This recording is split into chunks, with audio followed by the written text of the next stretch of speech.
Hello and welcome back to another episode of She's Doing All Right. Today, we are really just doing all right. We have had quite the week. Good. It's been Christmas week, so I'm not complaining. I have my kid home with me all week, which has been really fun, but also such a reminder of why I needed daycare so badly because I am so tired and if this is Wednesday night, I would usually like to have these episodes recorded Monday and then ready to go up by Thursday. And we are sitting, it is 7:43 on a Wednesday evening, and I am hoping that I can record this, make it good, do whatever necessary edits are needed, and then go ahead and upload it so that you can hear it on Thursday. Today's episode is a little bit New Year's resolution themed, but with a bit of a twist. I think one of the companies I've been working with was leading with this campaign of you don't need to start from scratch. You don't need to start over. You've accomplished so much good in the last year. Why don't you just build on that rather than feeling like you have to throw it all out? So like obviously improve, but yeah, I guess that's the message is improve rather than trying to start over. And I really like that. So today we are going to talk about 3 things that I want to leave in 2022 and 6 things that I'm bringing into 2023. So with that, let's get right into this. Starting off with the first thing, let's start with the taking. What am I taking into 2023? Silence. I am going to take in a lesson that I recently learned of myself that I give my opinion too much. There's a bit of a twist here. So first of all, I give my opinion because I see a problem and not often, I see the solution as well, you know? So maybe you can understand this if you're maybe an Aquarius or an older sister or a people pleaser perhaps too. Like you know the solution to getting the outcome that somebody wants. Do we live by our own rules? No, not really. But that's one thing is I just need to stop giving my opinion so much where it's not needed. And I've started doing that in the last couple of months. And one thing I've learned from that, a surprising twist, is that not everyone deserves to hear my opinion. Does that sound narcissistic? I hope not. I haven't said it out loud yet. But when I'm writing it down, I realized that some people they're not interested in the benefits that my feedback would give. And that is completely okay. They never asked for it. So still, this is not about them. This is about me. But yeah, they just want a listener and they don't need feedback and input. So the first thing I'm taking in is silence. The first thing I'm leaving is making other people happy at the expense of my own comfortability. That was something else I've learned in the last few months is I'm quite willing to put aside my own comfort just to keep the peace. And so many people tell me that when you turn 30, you just kind of stop caring. Or even when you become a mom, you just stop caring what other people think. I definitely noticed a lot of that when I became a mom for the first time. I was like, people's opinion isn't too important to me. That's where my opinion thing comes in, is because people will say something and I'm like, well, this is what I think. And I was like, don't remember asking, Sarah.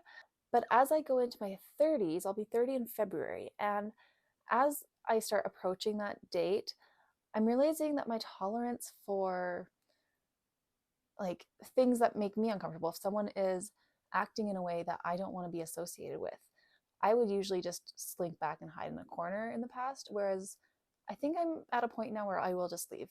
And no hard feelings to the person. They can behave however they want to behave. I'm just not going to be associated with it and I will remove myself from the situation. So I guess my first thing that I'm leaving in 2022 is staying in situations that make me uncomfortable. The second thing that I'm taking into 2023 is date nights with my husband. We have been trying to really prioritize the last month, like the last month of December, we've been really prioritizing date nights. So every week, Wednesday, sometimes Thursday, we do something together. And sometimes that's going out and sometimes it's just watching a movie together. We have a bunch of cupboards that we'd like to paint, so we're going to incorporate like home improvement into our date nights. And the home ones are obviously after our son has gone to bed. And then I have a really fun one planned for tomorrow, actually, where we're going to go skating we're going to go for dinner and then we're going to go skating on top of the roof of a hotel. I guess they freeze the pool over and you can skate on there. So I'm really excited for that. I think that's gonna be cool. We both really like our alone time, and our lives no longer connect and weave together very much. It's that roommate situation that so many people talk about after they have children. And we do want another child, and I would like us to go into the second round feeling stronger and feeling more prepared and feeling even more like a team. We went into the first one feeling very much like a team, and then slowly the team members got a little bit confused and lost here. So we're getting back to the team building, and that's date nights, spending time with each other on purpose with intention. And I'm really excited for this. I've been loving the last 4 weeks, and I feel like there's been a difference. Obviously, on date night, you want to feel confident AF. And the way I'd like to do this is making sure that my skin looks as great as it possibly can be. I have suffered with hormonal acne my whole life. I mean, since I was like 13. And it just migrates around my face. It used to be on my cheeks, it used to be on my lower cheeks, then my jaw, then my neck. So skincare has been really important to me in the sense that I want to be aware of what my products contain and why are the ingredients in there? What are they doing for me? So I was so happy this summer when I discovered at a street market Stunn Collective. Their entire line, they are first of all Calgary based, so they're local to me, but Canadian company. She was a medical esthetician, and then she was looking for products that were completely plant-based and actually clean and organic. And she realized that a lot of these companies that are using those labels, they're using it on the bare minimum standards. There are standards that you can like just squeak in past the wire and it's greenwashed and all of this. So they decided we're not doing that. That's not okay. And they came up with Stunn Collective. So they have limited items, which I love. They really stay in their wheelhouse, which makes me trust a brand so much when they don't like branch out into everything. And they really focus on creating little routines for you. So it makes skincare so easy. Their Dew Oil and Revival Oil, that's the Dew is the morning one, Revival is the night one. Those are the two oils I absolutely love using for my lymphatic drainage, which Gracie Norton, I watched her, listened to a podcast with her, and now I'm addicted. I do lymphatic drainage every morning and every night. And those are the oils I use. So if you want to try them yourself and get yourself date night ready or just day ready, you want to go to stunnco.com/SarahCarterUGC, or you can go to the website and use Sarah Carter UGC at checkout, and you will get 10% off. So the second thing that I will be leaving in 2022 are feelings of inadequacy. The whole thing of starting this podcast, the imposter syndrome. I will still continue to talk about it because I don't think I can completely cut those things off. But we are going to leave all the feelings of I'm not good enough. That is a phrase I say to myself or think to myself all the time. And even when I don't believe it, a little piece of me believes it, unfortunately. So the three areas that I feel it the most are friendship, career, and motherhood. Therapy's helped a lot with motherhood. If you listen to my last episode, or my first episode actually, I think, I talked a lot about that. And with the friendship and career, it's just a bit of reevaluating, right? Like I've already mentioned the silence and making other people happy.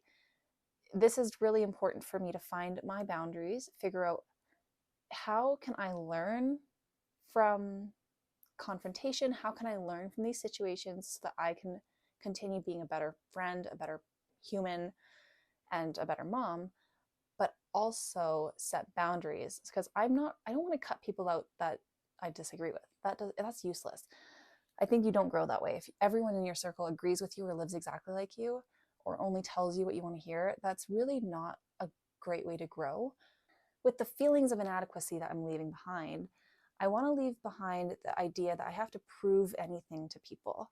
And I don't say that in a way of like, screw everyone. I just mean, if I'm not for everyone, I'm not trying to be everybody's friend. I'm not trying to solve everybody's problems. I am trying to learn and share my lessons as I learn them. I'm trying to be fun. I'm trying to be kind and find what my values are and then live by them. Yeah, feeling like the balance of that, of sticking true to myself, but also feeling like I'm not good enough for other people, we're going to leave that behind. We're just going to let that go. It's not serving us anymore. So the third thing that I am taking into 2023 is self-care in the form of learning my body. I've been really, in the last few weeks, getting into cycle syncing and hormone regulation. As I mentioned previously here, I have had hormonal acne for about 17 years. That's a long time to live with pain and unnecessary scarring and all of this. And I mean, I had to go through the journey. I 100% believe that my acne was there to humble me. Maybe it humbled me to the point of depression and self hatred, which wasn't great, but we're over that now. And that's no longer the cause of my self hatred. I'm just kidding. I don't have any more, I hope. But yeah, for a long time, my skincare or my acne was so horrible. I'd be at a club with friends and I would be having such a good night. And I'd go to the washroom and I'd come out of the washroom and look at myself in the mirror as I'm washing my hands. And it would just hit me like I would just feel so ugly. And I would just have a breakdown in the washroom. And nothing adds beauty to you like puffy eyes and alcohol. So I'd walk out of the bathroom like 20 minutes later looking haggard and not very nice. Anyway, that kind of sidetracked. My goal for 2023 is to continue on this whole hormone healing journey. I hate the word journey in this situation, but that's okay. That's what I'm going to use. So I've been really researching people who've been in my shoes before. Gracie Norton is one of them. She had PCOS. I do not, as far as I know. And if you listen to the Skinny Confidential, that is a podcast I absolutely love. And so is the Blonde Files. Those both share a lot of amazing information and education on everything that, I mean, they interview so many different people. So if you're also in the boat of trying to heal hormonal acne and hormonal imbalances, I would definitely recommend those two podcasts. And if you have one that you like, please, please, please send it to me. I want all the information I can possibly get. The third thing and the final thing that I am leaving in 2022 was a tie. I had written down, when I was planning this episode, I'd written down poor time management. And then the other day I was driving home from somewhere and my brain went spiraling in a situation that I didn't want to have, like I didn't want it to happen. And I was imagining conversations, the outcome, all of this over something that never happened. And I was like, okay, I need to leave behind like this manipulating thoughts. But then I realized those are kind of going to tie in together, because with better time management, I won't have time to think about dumb things like that. And if I stop doing that thing, if I stop spending my time thinking about those things, I will have better time management. I heard this quote, I'm not quite sure where it's from, but I think it's from the School of Self-Image email one day. She sent this email out and she had this quote that said, "The woman I want to be makes things happen. She takes chances. She lives intentionally, not waiting for the perfect opportunities to fall into her lap or for every detail to be perfect. She levels up." And that is what I want to be doing. Time management and being mindful of my thoughts, they're basically helping me live intentionally. That's what it comes down to. I'm so tired of wasting my time and like being addicted to my phone or being distracted thinking about things that I don't want to happen. It absolutely doesn't serve me, and it's just not worth it. Living intentionally is what I'm basically bringing in, but I am leaving behind the poor time management for sure. So we are now going to finish off with 3 things that I'm taking into 2023. So the fourth one is confidence in my skills and my abilities. Just touching on the last one where I think about situations that don't actually exist. I submitted the last videos to my retainer client for UGC, and I did that like a week ago. And they're normally really quick with responding, but we are in this was like 4 days before Christmas, the 22nd. So 3 days before Christmas. I submitted the videos and I didn't hear back right away. They approved them, and so I got paid right away. But then I didn't get any feedback, which isn't unusual. But I'd sent them an email just letting them know, like, here's like whatever year-end summary. And it took a few days before they like replied.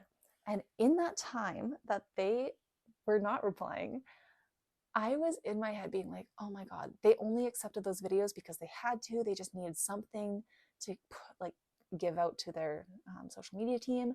They didn't actually like them. They hated them, in fact, and they're probably never hiring me again. Like, they're going to fire me from being a retainer. And I was like, why am I doubting my skills and my ability? The fifth thing that I'm bringing into 2023 is something I've only gained in the last 2 months, 8 weeks of 2022, and that is patience. There was a video one time or a quote, and someone said, patience is not something you are, it's something you have. And that has stuck with me, because if you are something, then you're always that. Whereas if you have something, you can let it run out, and you can also build it up, and you can stock it up, and you can grow it and train it. And for me, patience has been an issue when dealing with child and life and balancing everything. I get very impatient and frustrated. And daycare has just been the best thing in the world, if I haven't already said that a million times. I am so patient. I have my child home for a whole week, and he's not been sleeping well. He's sick again. And I'm just like, it's okay. Whatever happens, happens. My kid needs me. This is why I'm filming this or recording this at like the night before. I would like this to go up in less than 12 hours. Not ideal timing. And yet I have the patience to just let life happen and kind of go with it. There's a quote, and actually this plays into the sixth one. The sixth thing I want to take into the new year is kindness and happiness. And I really think that those two kind of go hand in hand. There's a quote that I saw. I love quotes. And it said, success is getting what you want, but happiness is wanting what you get. And so if I get this podcast up before Thursday morning, I will feel successful, but I'm still going to be happy if you don't get to listen to this till Friday. Like, if that's what I get, then that's okay. That's what I want. That's what it's meant to happen. So I guess those last three, patience, kindness, happiness, they all kind of fit into the same bill. I am really excited for those three things to grow and define my 2023. Every year when I'm planning what I want the year to look like, the next year, I think of myself at the end of the year, and I think of my friends describing me. And I always say, I ask myself the question, how do I want people to think of me? And I would like people to say, she's so kind, she's thoughtful, she's generous, she's patient, she's a good listener, she, I don't know, for some years I've been like, she's an amazing rock climber. Or in this year, I'll probably have like, she's a great podcaster, or she's a great creative mind. Like, there's things that I want people to say about me. And by writing them down and looking at them every week, every month, it helps me focus on that. Reminds me, like, this is what you actually want to do. So if I'm about to lose my mind for whatever reason, and I see that I wanted to be known as patient, then I'm going to probably set back and take a deep breath and just be like, you know what? No one's lives are being saved today with this. Like, things are going to be okay. This is not urgent. Everything's going to be fine. So I think that that is the end of this episode. I'll wrap it up here. And I'm hoping to get better. I've been so poor on my social media for this podcast. So thank you for anyone that is following, and maybe you're patiently waiting for a post. I really, really appreciate your support. Thank you to the people who've been sharing this with your friends and family and engaging with the posts. It means so much. I have 40 people following that, and that podcast has been averaging about 20 people or 20 listens. And every time I see that, I just imagine myself standing in a room of 20 people and talking for 30 minutes. And it's just like, the fact that you guys want to listen to this and that you're supporting this, it means the world. Words will never describe. So thank you. Thank you, thank you, thank you. If you're new here and you want to follow, you can go to the Instagram. Sarah.g.carter is my personal. And She's Doing All Right is the podcast episode, or podcast Instagram, I mean. So I'm hoping to post more there, but I'm struggling keeping up with everything. I don't know how I ever got anything done when I had the child home all the time, because yeah, Thank you again for listening. Thank you for sharing.